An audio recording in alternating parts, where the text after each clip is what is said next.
Hey, what's going on guys? It's Sinister Skater here, and it is time to review the DLC for Black Ops 3 named Salvation. Now, I am an Xbox One player, but my friend, you guys may know him as Dirge Surge on the channel, brought his PS4 up, and I spent a good amount of time with the multiplayer and a crap ton of time with the zombies, so I have first-hand experience. If you guys saw by the title, this is hands down the best DLC by far. We're going to be talking, it's so good. So we're going to talk about each of the 4 multiplayer maps briefly, as well as the zombies. And you're going to be seeing gameplay from each of the maps, my gameplay, and probably some zombies gameplay too if there's some room at the end. So the multiplayer maps are the absolute best. They're different than most of the other DLC maps and even the launch maps with Black Ops 3. We've seen cool concepts with every multiplayer maps thus far with each DLC, and that was kind of it. They were just like, you know, standard maps with the cool concepts. Salvation maps, on the other hand, these all have cool concepts, but these concepts have unique design elements associated with them that just make for different playstyles than other maps in Call of Duty Black Ops 3 and just create gameplay we've really never experienced in this game before. I may be hyperbolizing the summary a little bit, but I really like these maps. They each flow well, they each play well, and they remind me of classic Call of Duty, which may be due to the map design, but we're going to save that for another time. So let's start off with Outlaw, which is the reimagining of Black Ops 2's Standoff, which a lot of people liked back then. And it's pretty much a Standoff reimagining with a Western theme. It feels like a straight up copy and paste of Standoff into Black Ops 3 with redesigned objects within the map. It plays just like Standoff, even with the new movements. It may be a bit more fast paced compared to Standoff, but it plays really well, and I don't know, that's really all I have to say. I didn't play this map as much because it never popped up or wasn't voted, but there's not really much else to say. It plays exactly like Standoff. It's a Western theme. There's not really anything new with it, and it just feels really good.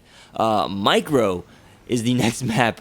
This is the giant size picnic table map, or if you want to call it shrunk down players onto a regular size picnic table, whatever it is. This map is so freaking cool, man. It's something I've never seen before, and I'm pretty sure that goes for many other people. Like, you're just running around in all these different food environments. One time you'll be in this ice cooler with, you know, beverages in it, and there's a grill on the side with some packaging, and then there's cup holders and donuts, just all this different stuff that just meshes so well together, and it's just really cool.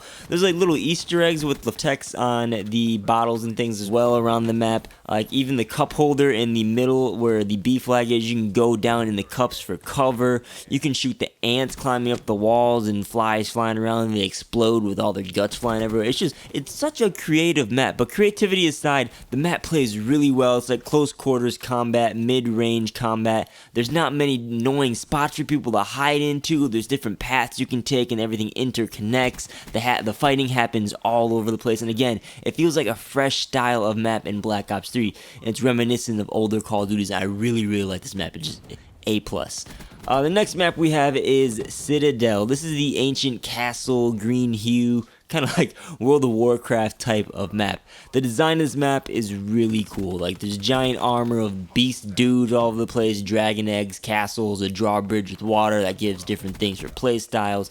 I wasn't expecting it, but this map is probably my favorite map to play, just over Micro. Micro being just under at number 2, but Citadel is honestly my favorite map. The design is unique, it's good, it's close quarters with the multi-paths in the spawn, and in the middle of the map is somewhat open over the water. There's a sniper spot in the castle that you can go up to, run up to, shoot people up there. It's the only way you can get up to it is to run up it. And again, this is reminiscent of older Call of Duties where there's height advantages. There's only one way to get up there. There's like bridges and just all these different designs. It plays so well, and this map in particular felt like it could have been like a Black Ops 1 DLC or something, because it feels like an older Call of Duty map. I really like it, and this map is good. I'm going to be repeating that a lot, but there's nothing bad to say really about any of these maps. They're so good. So Citadel, again, A+.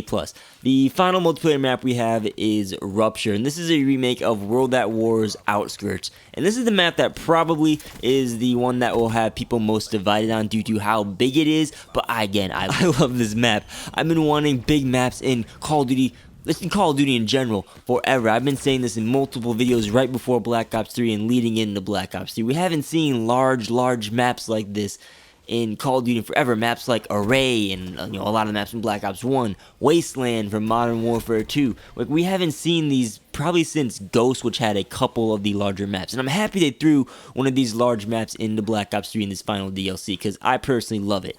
Again, this map's huge. It's very vertical as well, with like the one spawns on top of a hill, middle of the map's kind of on a plateau, I guess you could say, and the other spawn's like downhill. So it's like a constant hilly environment. There's different towers and multiple buildings with different heights all over the place, and it honestly feels like, if you guys know, the map Silo is a DLC map from Black Ops 1. It feels a lot like that. There's even like this really tall tower in the middle of the map that's way above everything else that we haven't seen in Call of Duty in forever, that you can climb up to and shoot down from.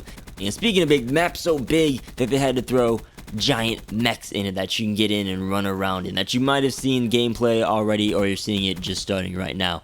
Outskirts back in World at War was the map with the tanks in it, and they kept that concept in, but they replaced the tanks with futuristic mechs. And there's 4 of these mechs on the map. You can get into them and just walk around and shoot people. They're not OP at all. They have a turret gun and then like 3 rockets, I think, that slowly regenerate. They're pretty easy to take out, pretty easy to avoid. They're kind of hard to aim. You can always see them on the mini-map, but you could get kills in them. It's nothing too OP, just a nice feature that, interesting that they threw that into Black Ops 3. Now, gameplay-wise, again, this map's really big. All the matches in this game usually don't end up finishing. It usually will take the full 10 minutes of a TDM or kill confirmed like that, but I'm fine with that. I just love that this is huge map. You can run around, and that's enough talk about it. It's big, and I love it. Some of you may not like it because it's so big, but personally, I've been wanting big maps in Black Ops 3 since the beginning of the game, so I'm really happy about it. The multiplayer maps, A+.